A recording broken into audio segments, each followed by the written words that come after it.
Why Gladys Knight abandoned Motown just as she was winning. Gladys Knight didn't leave Motown because the hits stopped. She left while one was climbing. 7 years on the soul imprint. Handed songs Marvin Gaye couldn't get released. Grapevine went #2. Then Motown put out Marvin's version and let that become the one everybody remembers. Her contract ran out at the end of 1972. She didn't renew.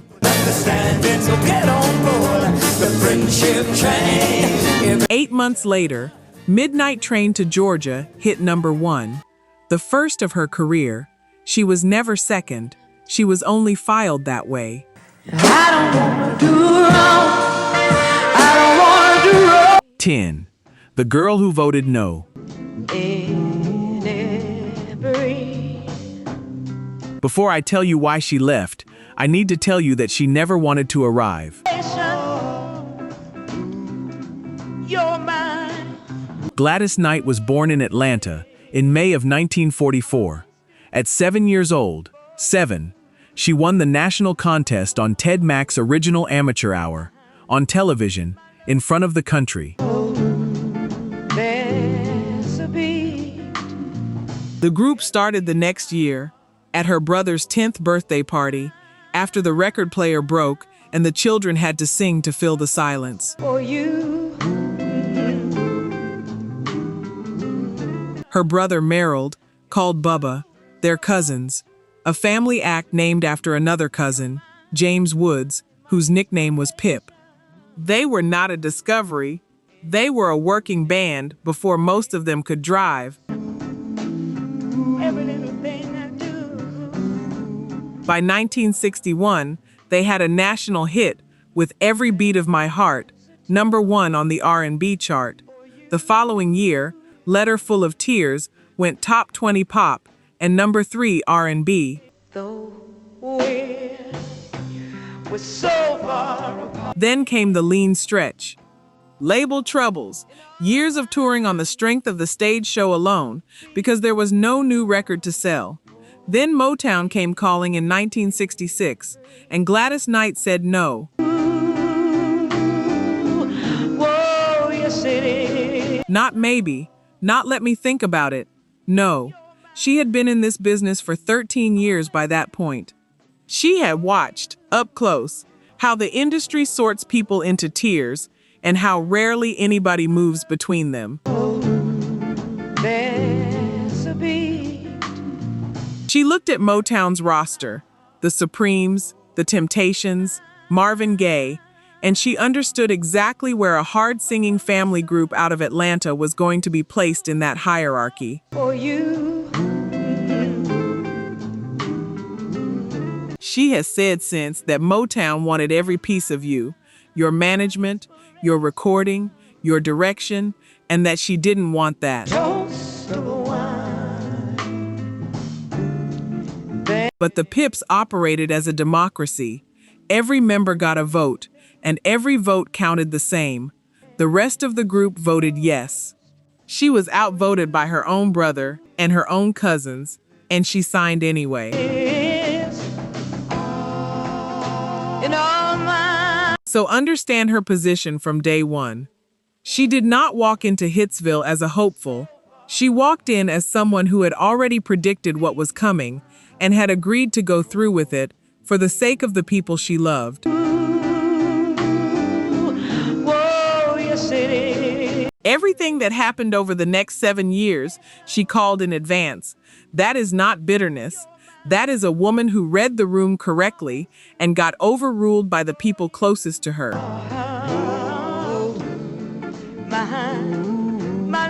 And the very first decision Motown made about them proved her right, before they had recorded a single note.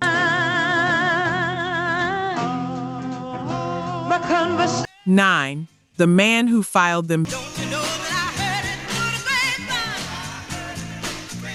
Berry Gordy was, by any honest measure, one of the great talent executives of the 20th century, which is exactly what makes this next part difficult to say.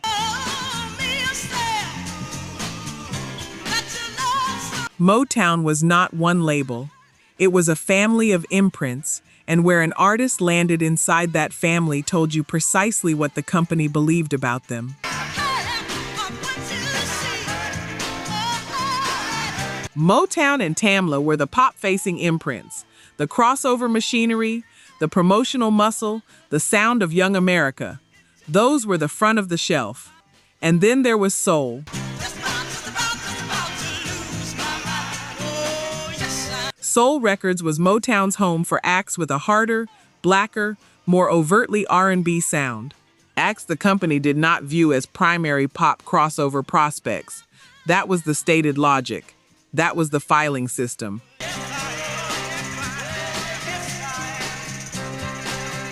Gladys Knight and the Pips were assigned to soul, and they stayed there for their entire Motown career. Every single, every album. 7 years.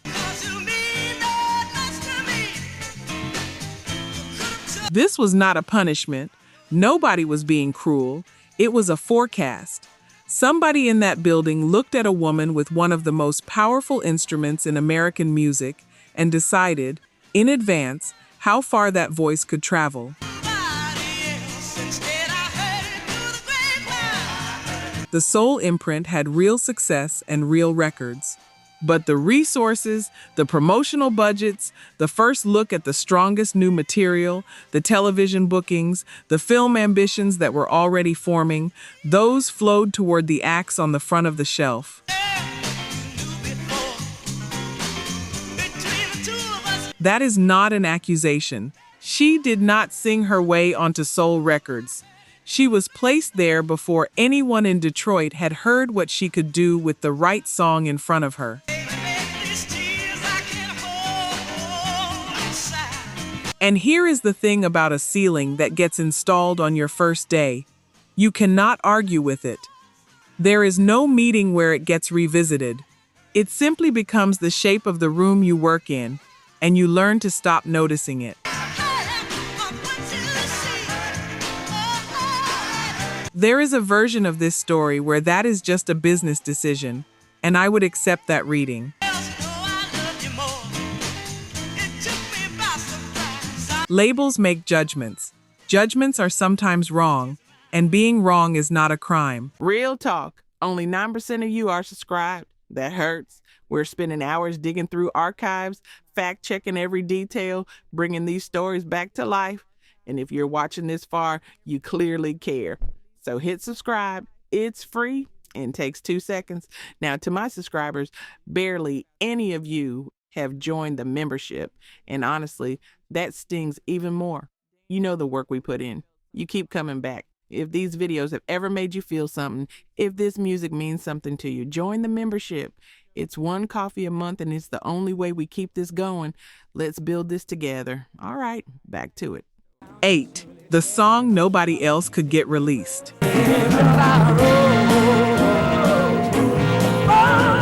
Norman Whitfield was a producer who did not accept no as an answer. That is the only reason this record exists at all.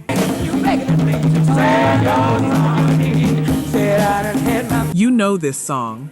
It has been part of your life for as long as you have had a life. But knowing the song and knowing what it costs to get it out of that building are two different kinds of knowing. Let me give you the second one. I Heard It Through the Grapevine, written by Norman Whitfield and Barrett Strong. Now, every Friday morning, Motown held a quality control meeting. New recordings were played, staff voted on what deserved to be a single, and Berry Gordy held veto power over all of it. Smokey Robinson and the Miracles recorded Grapevine first in August of 1966. Gordy vetoed it as a single and told Whitfield and Strong to go back and make it stronger.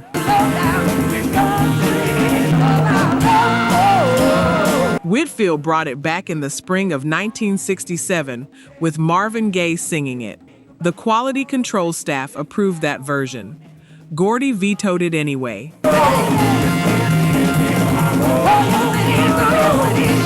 So Whitfield took the song to Gladys Knight and the Pips, the third act in line, on the imprint at the back of the shelf. They recorded it on June 17, 1967, in Motown Studio A.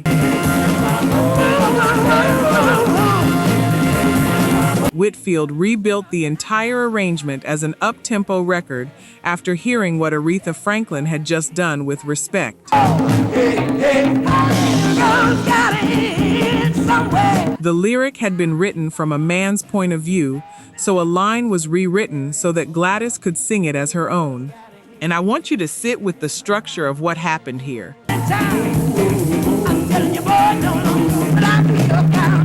This was a twice-rejected song, handed to a group that had been told, in effect, that they were not the priority. This was salvage work. This was the song nobody else could get past the boss.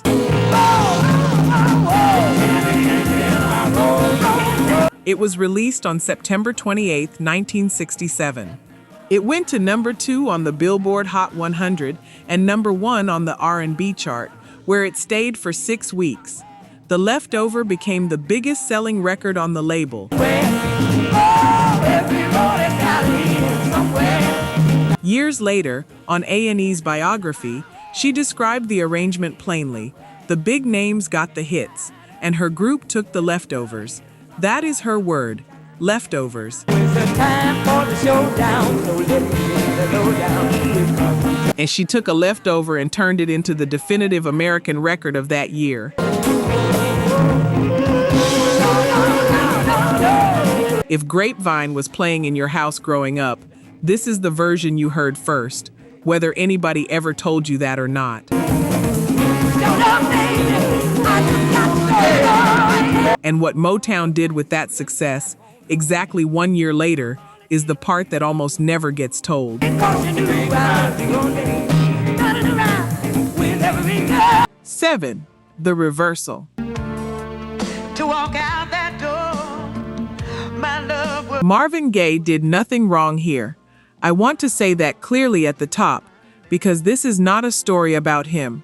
This is a story about what a company chose to do with 2 of its own artists. Marvin Gaye's version of Grapevine, the one Gordy had rejected as a single, was placed on an album called In the Groove in August of 1968. It was an album cut, a leftover of a different kind, and then radio programmers around the country started pulling that track off the LP and playing it on their own, without any push from the label.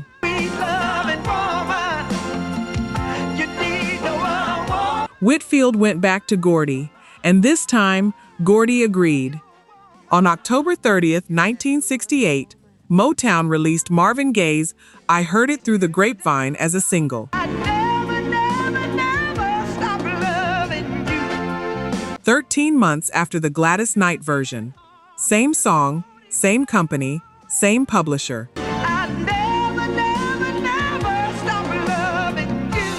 It went to number 1. It became the biggest selling single Motown released in the entire decade. And it became, permanently, the version the world remembers. Now, I am not going to stand here and tell you Marvin Gaye's record isn't extraordinary, because it is. It is one of the finest vocal performances ever committed to tape. Nobody is disputing that.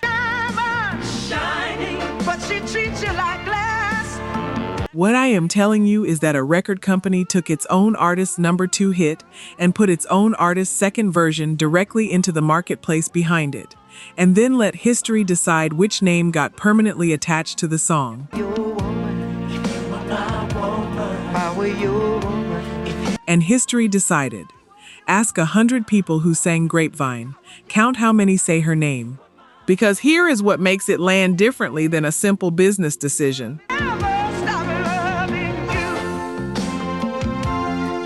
Gladys Knight had taken a song 2 other acts couldn't get released, made it work, and delivered the label its biggest seller. The reward for that was watching the label go back to the version they had originally rejected and make it the definitive one.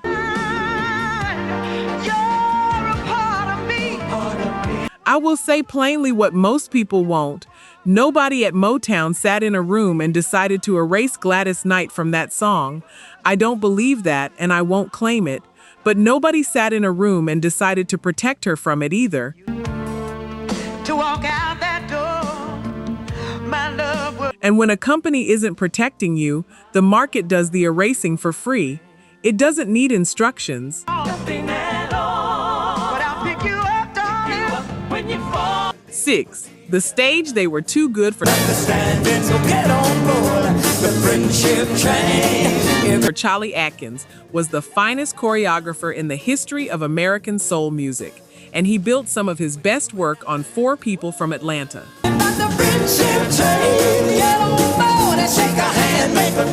Atkins was on staff at Motown, shaping the movement of nearly every act on that roster.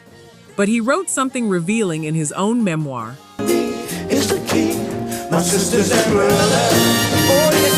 He negotiated a specific clause into his Motown contract, one that allowed him to keep working with Gladys Knight and the Pips as personal clients, even while he was a company employee.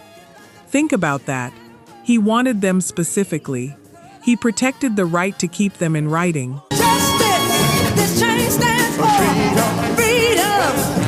And what he built with those 3 men, the sharp, precise, absolutely locked-in stepping behind Gladys Knight, turned them into one of the most feared live acts in the country.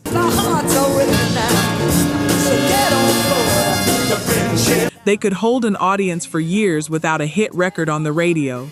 They had already proven that during the lean stretch in the early 60s.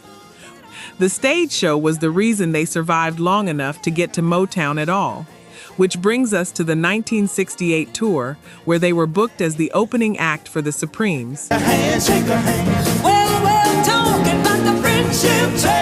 Gladys Knight has told this story herself in her own autobiography, and I am going to present it as exactly what it is, her account, in her own words, under her own name.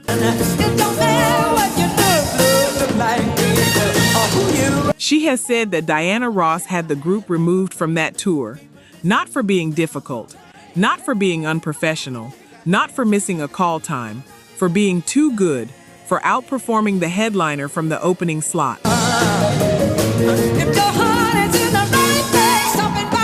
I cannot verify what was said in whatever room that decision was made in. Nobody can. What I can tell you with certainty is that the woman who lived it, wrote it down, published it, put her name on the cover, and has never once walked it back. Think about what that means as a working condition. You are penalized for the quality of your own performance. The better you are, the smaller the stage gets.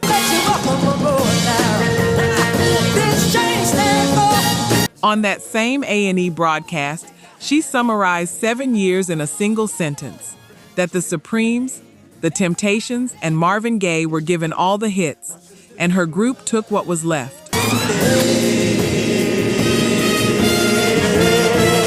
She was not describing a feeling, she was describing a system, and she lived inside it for 7 years. On the friendship train, not today to make tomorrow brighter day without you. 5. The proof nobody acted on. I don't care what. William Guest and Edward Patton spent the best working years of their lives standing behind a microphone in a matching suit, singing harmony on records that went top 10, and being treated by their own company as a support act.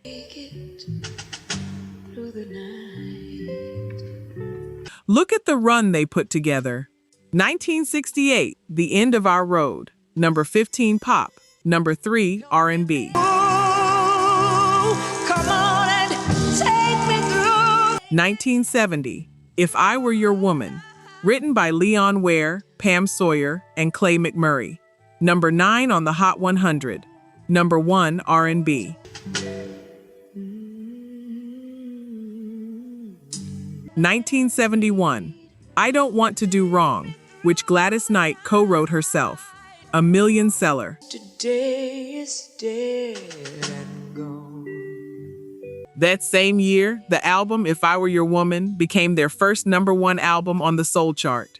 In late 1971, they cut a soul version of Chris Christopherson's Help Me Make It Through the Night and turned it into an international hit.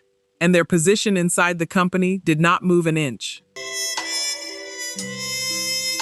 Lord, it's so sad. Still on soul. Still not in the room where the real decisions were being made. Still receiving material after other acts had passed on it, or after other acts had already recorded it. The devil take tomorrow. In 1968, they released I Wish It Would Rain, barely half a year after the Temptations' version of the same song had already been a hit.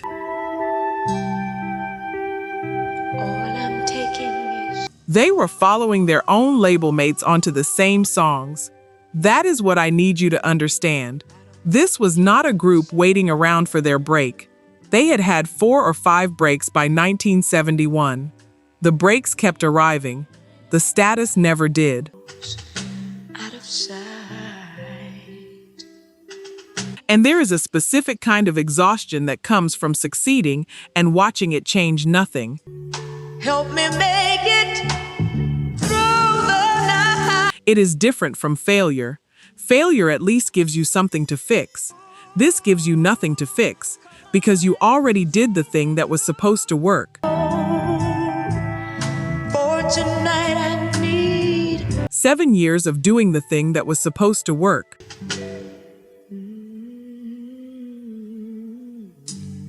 For June 14th, 1972,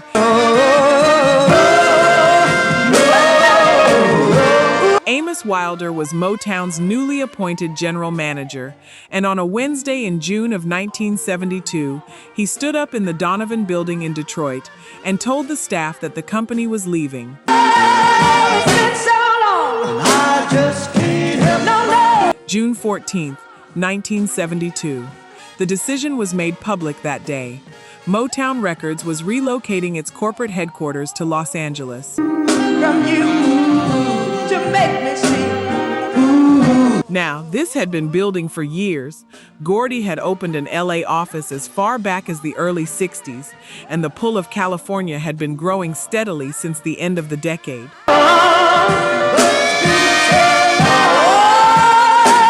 The company line was simple and unemotional: business judgment, economics, logistics.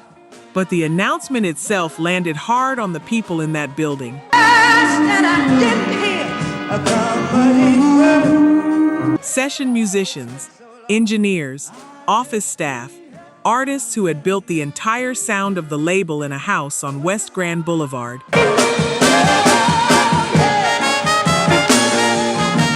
At its peak, the company employed around 300 people in Detroit. By the middle of July, that number was believed to be under 100, and the reason for the move was not records. It was film. Gordy's ambition in Los Angeles was Motown Productions, movies, television, an entertainment conglomerate that happened to own a record label. I don't wanna do wrong. The very first feature was Lady Sings the Blues, released that same year, starring Diana Ross, a company reorganizing itself around film, a film built entirely around one specific artist. And a group on the R&B imprint who had spent 6 years being told, in every way that matters, that they were the support act for that same artist. I don't wanna do wrong. I don't wanna do wrong. Gladys Knight and the Pips were not in that plan. And I want to be careful here, because this is the honest version.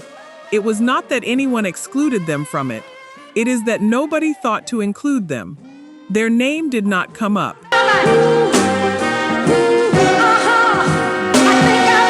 Whatever attention they had been getting in Detroit, and it was already the smaller share of a smaller share, did not survive the move west. The people who knew them were gone. The building was gone. The Funk Brothers were gone. The company they had signed to in 1966 no longer existed in any meaningful form.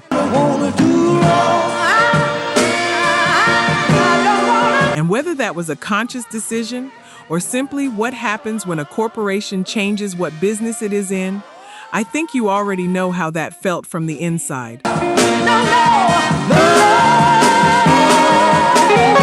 Their contract was running out. And for the first time in 7 years, running out started to look like a door rather than a problem.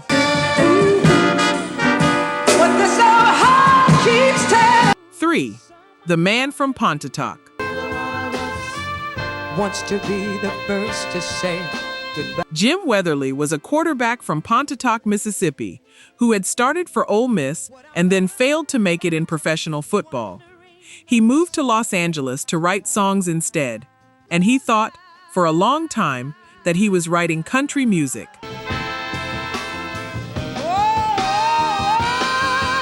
Weatherly's song, Neither One of Us Wants to Be the First to Say Goodbye, reached a producer named Joe Porter, who heard it on Weatherly's own album and wanted Gladys Knight to record it. She did. It was released as a single in early 1973 on Motown's Soul imprint. Just one more try. On March 17, 1973, it went to number 1 on the Hot Soul Singles chart. It stayed at number 1 for 4 straight weeks. We just won't let it die.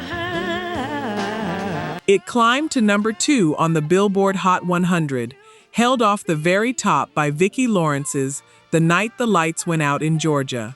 The album of the same name reached number 9 on the pop album chart and number 1 on the soul album chart. Wants to be the first to say.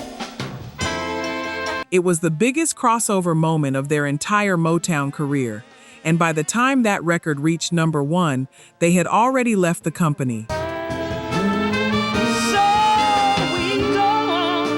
Their Motown contract ran out at the end of 1972. They chose not to renew it. In early 1973, they signed with Buddha Records, while the last single they had recorded for Motown was still climbing toward the top of the chart with their name on it. That is the answer to the question this video is asking. They did not leave because the hits dried up. They left because their contract expired at the exact moment they finally had leverage, and they were disciplined enough to use it instead of re-signing out of gratitude. And I want to be precise about this because it matters. Motown did not fire them. Motown did not drop them. Nobody was shown the door. They chose to walk out with a top 2 pop single in the marketplace. Weatherly said later that he had never imagined himself writing R&B. He said the group heard something in his songs that he hadn't noticed, that he left space between the lines so the songs could breathe, so you were waiting for what came next. Oh, he knows it's only me that I'm deceived. Space. That is the whole thing. That is what she left Motown to find.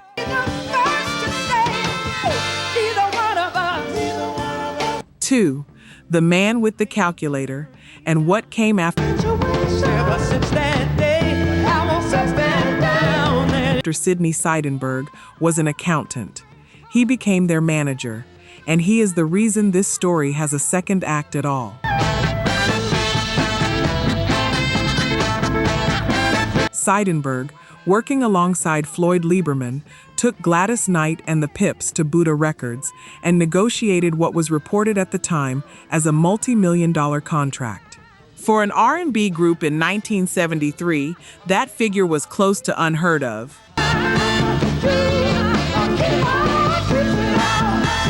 But the money is not the important part.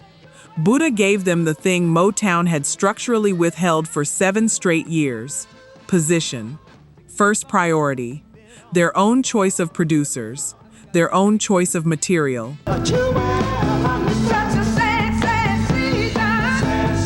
On their first Buddha album, all 4 members of the group carry production credits alongside Tony Camillo, Kenny Kerner, and Richie Wise.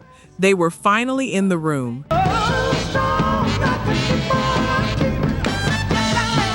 That album, Imagination, was released on October 9, 1973. This is where it stopped being neglect. Motown still had a vault full of unreleased Gladys Knight and the Pips recordings, years of material that had been recorded and shelved while the group sat on the second shelf. And as the group's new Buddha singles began to climb, Motown started releasing it.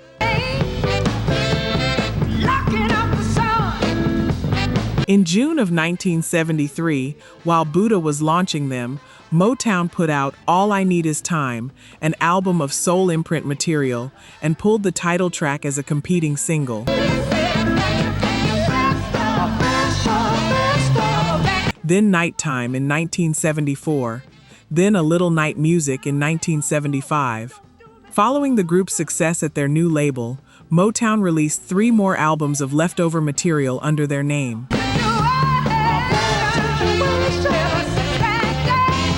Understand exactly what that is. That is a former label using an artist's own unreleased recordings to compete against that artist's new records, in the same stores, in the same week, under the same name, in front of the same buyer.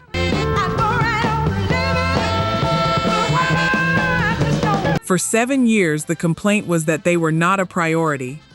And then the moment they left, the catalog that had been sitting unreleased suddenly became worth pressing and shipping.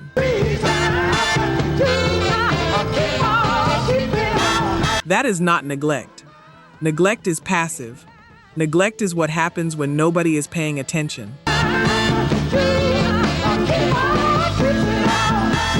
This required someone to open a vault, pull tapes, approve artwork, sign a release order, and put records into trucks.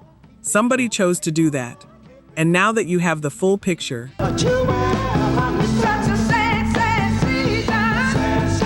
1, The Midnight Train, and The Night She Won Twice. Cissy Houston is the reason the train goes to Georgia. I want her name said out loud before anything else in this entry, because most people telling this story leave her out entirely.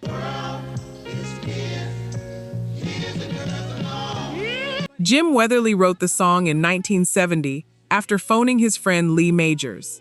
Majors wasn't there. His girlfriend answered, a young actress named Farrah Fawcett, and mentioned in passing that she was packing to catch the midnight plane to Houston to see her family. Weatherly hung up and wrote Midnight Plane to Houston in about 45 minutes. He wrote it as a country song about a woman who goes to Los Angeles to make it, doesn't make it, and goes home, and the man who chooses to go with her. The demo reached an Atlanta producer named Sonny Limbo, who wanted to cut it with Cissy Houston. Houston asked for one change. Her people were from Georgia, and where they came from, nobody took a plane anywhere. They took trains. Weatherly agreed on one condition: change the destination, leave the rest of it alone. Cissy Houston recorded it as Midnight Train to Georgia, and then it reached a woman from Atlanta.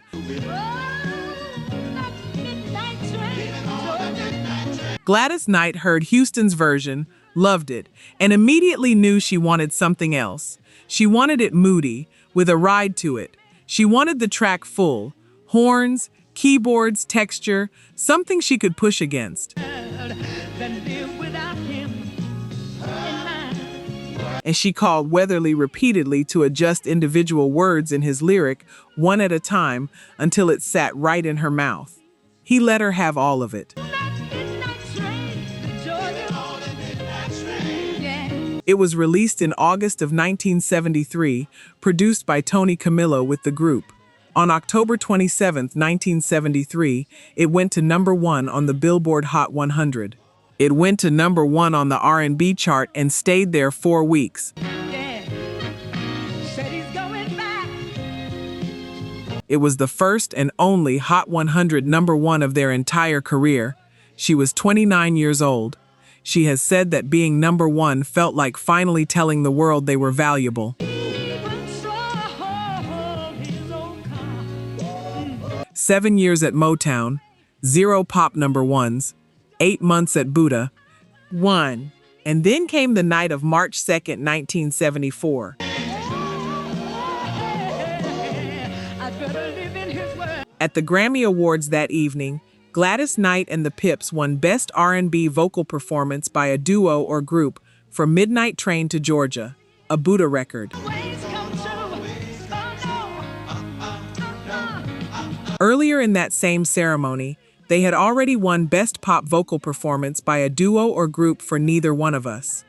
A Motown record, 2 Grammys, 1 night, 2 different labels, one of which had spent 7 years quietly deciding she was the second best option in the building. And she kept going. I've got to use my imagination. Number 4 pop, number 1 soul. Best thing that ever happened to me. Number 3 pop, number 1 soul.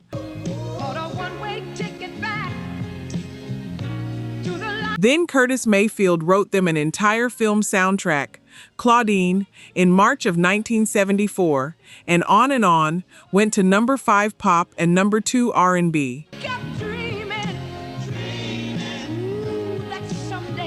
If her name was in your house growing up, you already know why this one matters.